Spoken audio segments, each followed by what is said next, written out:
So exactly as you wanted it. My AAP-01 build and experience, and I guess my overall thoughts and whatnot. I posted a short on this AAP that I built. I've been through a lot of trial and error with it, and I'd say maybe been like 2.5 years. I've had a ton of different builds, ton of different parts. Just for example, I'll go through some of the excessive parts that I've had in this guy, and the whole 9 yards. So, to start off, I heard good things about the AAP-01. So I purchased it, and it did not look like this originally. I'll post a picture of some of the original builds that I've had, I guess somewhere on the screen at some point, just so you could see what's going on. I had some longer builds, some regular AAP looking builds that were just made with steel parts, and then of course things that look more like this. I'll go over my original build first, and maybe some parts that I've used in the past that I haven't liked so much. I'll pull this little box of parts over so I can explain a couple things. We'll start from the bottom portion, or the grip. This is just the stock AAP grip. I've had a black one, I've had the tan one, or I guess whatever this is, green. I'm sorry, I'm colorblind. And I actually had the one from CTM Tac. Now, the one from CTM Tac I had some issues with. First thing, a lot of aftermarket parts that you purchase for your guns are designed to work with the stock gun. So, if you take a CTM hand grip and then you throw in maybe a trigger box that is by a different company, maybe it requires a little bit of modification because everything always fits. Because again, like I said, they're designed to work with these stock internals only. However, if you don't know already, some of these stock internals in the AAP-01 are destined to be replaced, and other ones are just better or work better if they're replaced. So anyways, I got the CTM Tac grip, and I'll just pop this open really quick so I can explain the situation. This screw hole right down in the center of the trigger box, I was just screwing it in one day, and it never got tight. So I took the trigger box out, and the entire plastic rod that the trigger screws into just broke. I've never had a problem with this guy.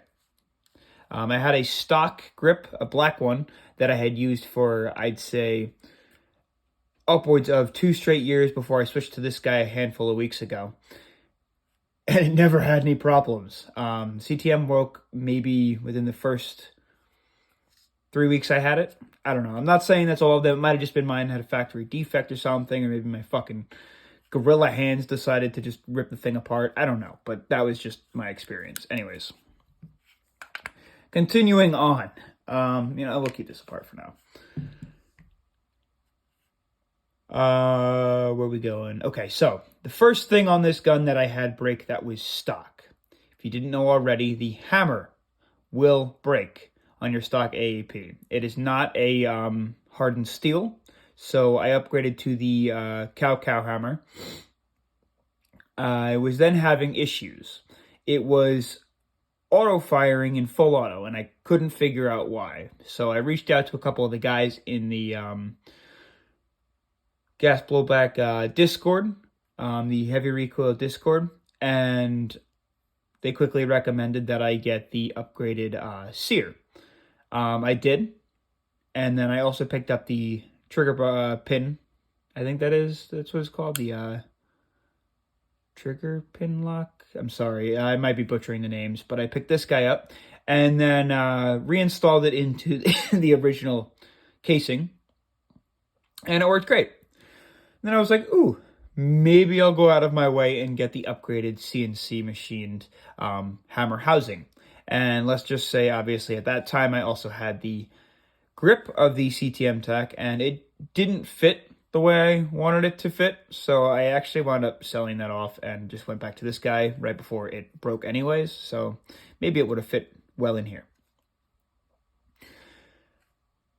Next, I had wanted to adjust the trigger. At first, my main goal was to just get a steel trigger, something that looked a little bit better. So I went ahead and I picked up this guy. I don't know what the brand is, but it's like your regular Glock style trigger with the trigger safety on it. And you can see it's got some decent wear on it. I used it for a little while. It was cool, no problems with it. But my biggest issue was I couldn't adjust the trigger take up as much as I would like.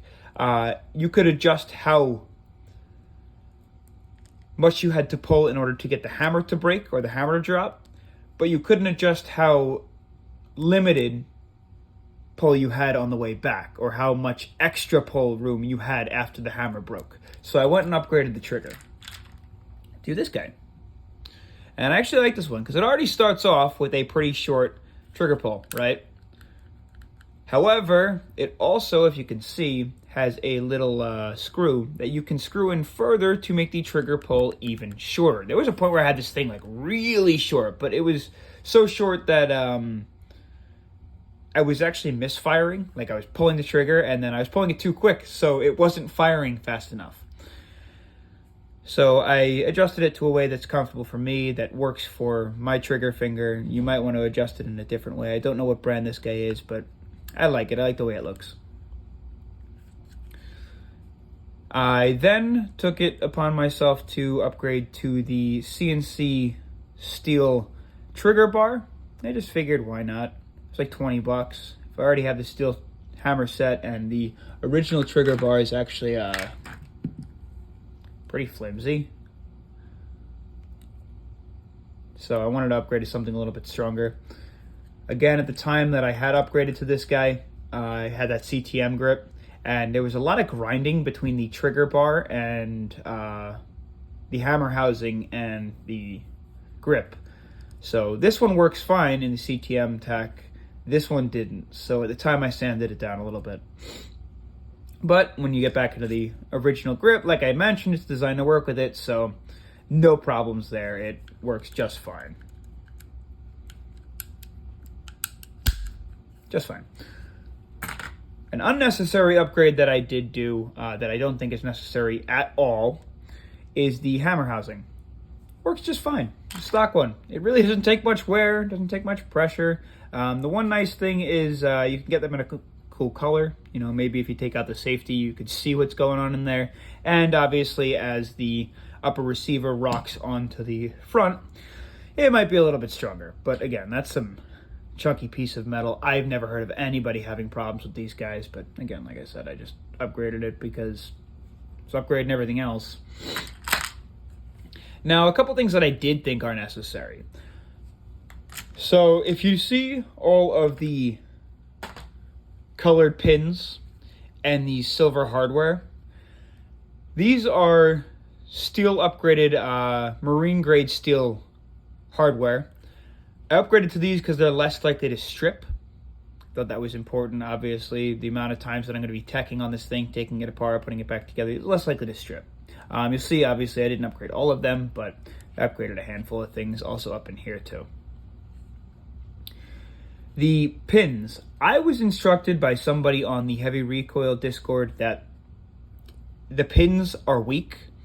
Obviously, again, with heavy teching, taking them apart, putting them back together, the chances of the stock pins busting is high. So I went ahead and got myself some upgraded pins. They also sell pins that are upgraded for the inside of the hammer. Let me see if I can find the other hammer. Here's my other hammer assembly. See these pins? They got a pin there, they got a pin there, a pin there. These pins obviously take a lot of wear because the hammer is constantly moving. So I upgraded some pins inside of the stock hammer housing as well. I'll get to this hammer in a second because I bought this one aftermarket. It was machined by an outside source. It's all right. The problem is it's very sticky. It kind of grinds against itself, so it needs some wear. I just never put it together because this works just fine. Did I miss anything inside of here? Oh, I also upgraded the back of this. These, you could buy these, I guess, locks for the upper receiver in a steel also. I upgraded to that too, because I figured that's going to take some decent wear too with me putting it on and off and on and off and on and off. Because I don't have a TDC op up either. I'd have to adjust by taking it apart. So let's get into the upper receiver. First of all, you'll notice that it is not the stock upper receiver. It's a steel receiver. It is the Narcos receiver. I think CTM makes this one as well. The one problem that I've had with this receiver is it's very tight for everything up here. I have had the upgraded Action Army pop-up, and you really have to be careful putting it in. There's only one orientation that it fits in here pretty well. Also on the front end, to really make it a shorty, as stubby as possible, this little chode of a gun, I have that stubby end, which was a pain to get on. I actually had to do some sanding on the outside of it to try and get it to go in a little bit easier. So that was a big challenge as well.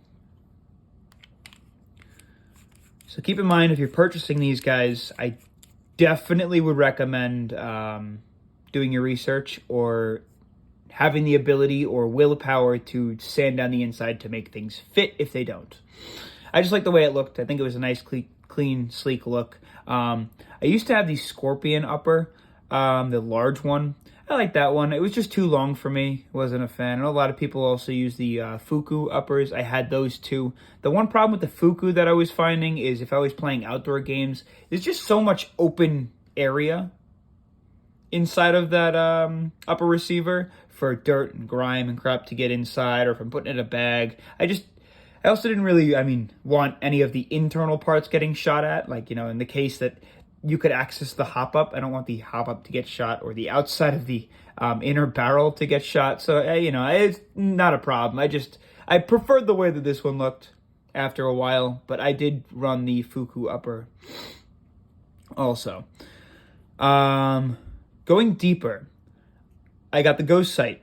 I like the Ghost Sight because I can actually keep both eyes open while firing. I am not a gun tech. I don't know a whole lot about guns or shooting guns. However, I do know that if I keep both eyes open, my field of vision is much larger. So I can look through both eyes aiming through the Ghost Sights as opposed to this guy where... Sorry, I'm sick. It's a little bit more challenging. Going further, a BB, like fucking Christmas. I do have the stock bolt. I find that it runs inside of here super smooth. There's nothing wrong with it yet. It's taken a heck of an amount of wear. I did have the CTM lightweight bolt in there for a little while. However, there's a reason that I switched back to this guy. So I was kind of experimenting. I had the Cow nozzle and the Cow nozzle rubber in there. But I was having a lot of trouble with feeding issues as well as gas exertion issues, and I was again in the heavy recoil Discord, and people recommended that I switch back to the original nozzle and I upgrade to the TTI. Let me see if I can. Rubber. The cool part about the TTI rubber is there's a screw that goes directly through that rubber to hold it in place so it doesn't have the risk of popping off. These rubbers don't. They just sit on top of the screw. And the problem is if you start to get low lubricant or these guys start to wear down, they fold really easily and then they get stuck in the nozzle and then pop off or something. And it just causes all these problems. These guns are under a lot of pressure. And if you wind up, something pops off or moves the wrong way, you might break one of those nozzles. They're not exactly the strongest thing in the world. I actually had my Cow nozzle snap on me, and I think it's just because a BB had gotten stuck in the chamber at one point and didn't feed all the way. So I upgraded to that, and the reason that I switched out was because this nozzle, I just didn't have a screw that was long enough for it. And again, this one already fed really well or moved really well on the inside. So I switched out to this nozzle because this screw runs all the way through this little cylinder, and the cylinder gets loose if you don't have a long enough screw. So anyways, I switched. Let's see. Extensive semi-fire. So if you're firing in semi all the time, which you don't hear a lot of the time, you're always like, oh, if you're going to fire in full auto, it's going to take more abuse. Well, here's the thing that I figured out. They have, let's see if I can get this piece up. You see this little guy right here? That is the piece that moves whenever you change your gun between semi and full auto. When in semi, it takes abuse. The one that they give you originally, right here, feels like plastic. I think it's plastic. Probably strong plastic. That's my cat, sorry. But it's plastic. So they do sell a CNC machined one. You'll see I have two, but this one is just the red one I put in. Just for, obviously, the purpose of lack of things breaking, I guess.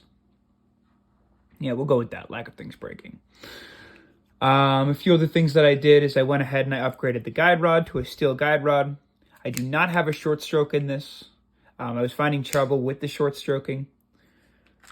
You'll see that I also have a ton of springs that I've tried, different combinations of return springs and obviously bolt springs. For the ease of pullback and the gas efficiency, I actually have the stock spring inside of here. I find that it runs very smooth. Certain springs are a little bit thicker. You could see like maybe this guy. They don't all fit through the bolt really well, especially these guys. They get stuck all the time.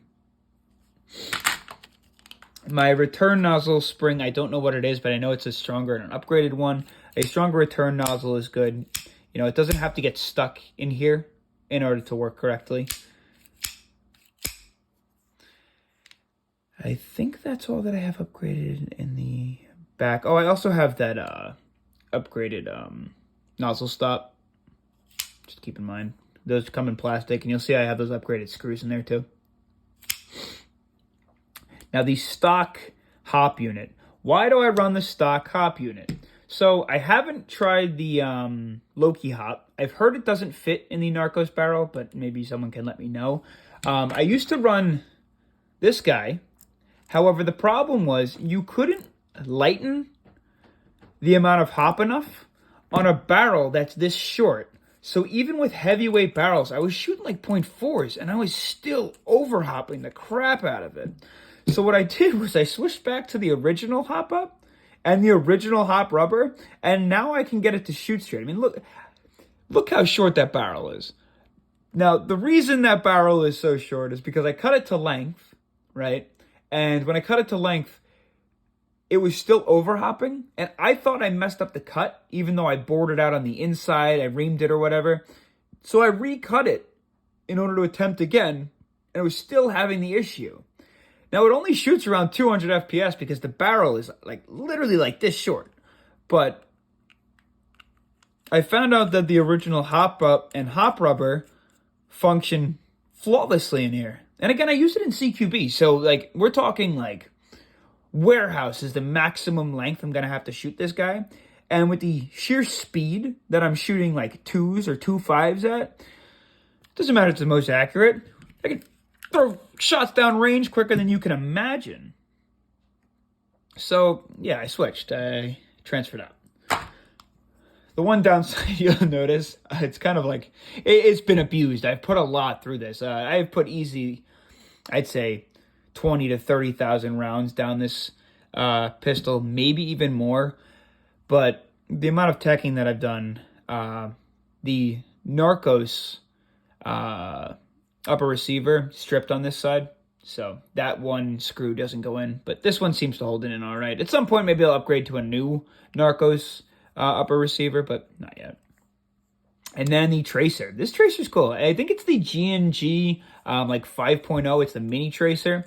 It's super simple. It only shoots green BBs, or I guess green light. It illuminates green BBs. It charges USB. Turn it on, ready, watch this. No buttonhole, no nothing, no change. You don't have to go on an app or anything. Watch this, ready. You have to be a professional with the ability to tech in order to turn these guys on. Ready, watch. Boom, fucking idiot proof. It's on. Now get this. I forget to turn it off because I'm stupid. And my brain cells don't work. And I don't know, everything in there is just running around, papers flying everywhere. It turns off on its own if it's not used. And then you shoot it again, and it turns back on. So simple. Can't go wrong. I might have missed a couple things as well. I understand going kind of quick. I got a lot of parts. You can see I've kind of been through the ringer. There's a lot of stuff too that I've obviously gotten rid of or sold over time and things. I had another AAP. I was bouncing parts back and forth between two. I primarily use this gun as a primary, no pun intended. So I use this AW drum mag a lot. It holds 350 rounds. It's great. It's more than I'll ever need. Yeah. I think that's kind of it. Appreciate you guys tuning in. My first, I guess, long video.